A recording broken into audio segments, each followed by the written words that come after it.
Hello everyone and welcome along to today's video. Apologies that it's been rather a long time since my last video. I just really haven't had time to get round to doing this video, even though the episode came out 6 days ago. I really should have done it quicker, but I didn't, so apologies. But better late than never, so here is my review of Nightvisiting. So this of course was the episode released last Saturday, episode 3 of Class, the first series of Class, whatever you want to say, which is the episode that tends to focus on Tanya. I think it's fair to say. It seems that we're having episodes focused on different characters each week. It was Ram in episode 2, Tanya this episode, and it's April next week, episode 4. So it seems that's so much the way they're doing it, as I predicted they might before the series started. It seemed that that was the best sort of way to do things. And well, I'm not really sure how I feel about this episode, to be honest. It's clear straight away that it's the cheap one. It's the episode where they need to spend as little money as possible, essentially, because there's hardly any sets, there's no real sort of CGI stuff. The only kind of big effect stuff is all these trunks of the Lankin, I think they're called, or something, that look fairly cheap, let's be honest. And so yeah, and it's obviously all set at night as well. It's just very clear that it's cheap, and because it needed to be. It doesn't necessarily mean it's a bad episode, but it is clear to me that that's the case, and it's very much sort of just that one. Tanya's bedroom is the main. It uses about half the episode for just that, which is quite sort of a lot of episode for just one tiny set. But I think it works fairly well. So of course this episode, it focuses on Tanya, but it focuses on her and her dad, who died. I can't remember what her dad's name is, to be honest. Have you ever been told what her dad's name is? I don't know. But he died 2 years before this episode, and it's the 2-year anniversary of him dying. And he reappears as some sort of alien creature with the trunk stuck out of his back, which is a bit odd. And I find it hard with some of the reactions Tanya has initially to it. I don't find them particularly believable, personally. It's just sort of like she's immediately sceptical, rather than she doesn't seem particularly shocked. It's just, oh wow, okay, that's a bit weird, kind of thing. I think most people would scream or be like run out of the room or something if they saw their dead dad appear just over there. I know she's seen aliens and stuff, but is her head... They've only done two alien adventures, as it were. Is her head already defaulting to, oh, it's an alien, right? Okay then. I mean, it seems slightly hard to believe. And also the fact that she clearly misses her dad a lot.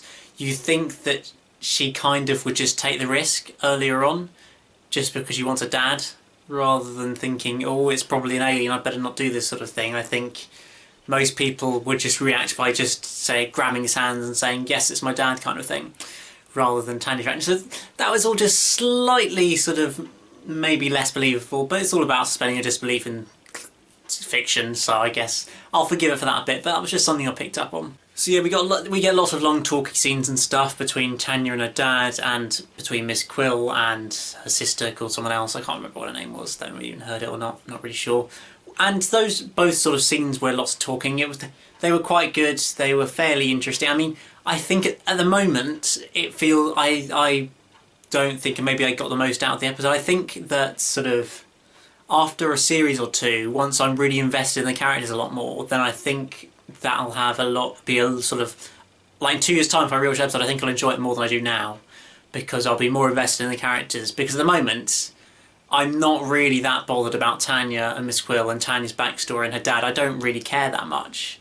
But through the series, and if there's another series through that as well, I'm sure I'll develop that sort of interest in that character a bit more, because I do think she's a good character. I think I will, just it's not that great at this stage. So I kind of find I'm just not really that bothered about you and your dad and all that sadness and stuff. It's just kind of, you're telling me this, I'm not really that interested. So that's why I feel maybe it's not an episode that quite works for me. I can certainly see why it would work for a lot of people. I mean, it's another sort of a character study episode, just there's even less kind of special effects and actiony stuff than there was in episode 2. Maybe that's more a theme of the series, although episode 4 looks quite a bit different. So yeah, I think in that sense it also didn't quite work for me, but might have done for you. Now there are other characters in this show and in this episode, despite what you may think. It does feel like April's done nothing pretty much for the second week in a row, after doing nothing useful in the whole of episode 2. She gets to episode 3 and does very little other than start building up a relationship with Ram that suddenly causes her to kiss him. and which was slightly random. It's quite nice and all that because I quite like April, but she's a bit I don't know. I quite like her, but it did feel a bit kind of out of the blue their sudden relationship, Ram and April, because it very much seemed like it was all about Ram and Tanya. But from the stuff they've said, they're basically just going to be friends throughout the series. They're not going anywhere, so it's all about Ram and April. I think they might get it on in the next episode, looking at the next time trailer, but we'll wait and see. So yeah, she just didn't really do much again, other than tell her sad story about her background or whatever. And actually, I want to come on to that now, because I've noticed watching through these episodes and thinking about all the main characters, it seems you can't have a normal character. I know it's good for the sort of drama of it all, but there is no character that's just normal. They've all got devastating backstories and whatever. I mean, you've got let's go in order. You've got Charlie, who's an alien who's lost all his people. That's pretty depressing and miserable. You've got April, who's had a mum paralysed by a dad who's left them, and she hates his dad, and her mum's paralysed. That's all a bit depressing and sad. She's been traumatised by it all and whatever. Ram, who's watched his girlfriend be killed in front of his eyes, and I don't even know where Ram's mum is. I haven't even seen it yet, so he's a bit messed up as well. And then Tanya's lost her dad to a stroke as well. So it's just they all seem to have significant loss or tragedy in their backstory to make the drama work better. And even Matthias, or Matthews, or however you say his name, Charlie's boyfriend, he's been kicked out by his parents because they don't like that he's gay. I mean, it's just every single character has got this tragic background to them. Miss Quill's lost all her family and her race and everything. She's trapped from where she's stuck here. It's all just very depressing, and why can't you just have a normal character from a nice family who's just normal? Is that just not make good drama? I guess not, because it just seems could you not have had at least one of these characters who is fairly normal, because they've all just got these tragic backgrounds that at this to some degree don't seem particularly believable. I mean, do you know 6 friends who all have lost parents and stuff?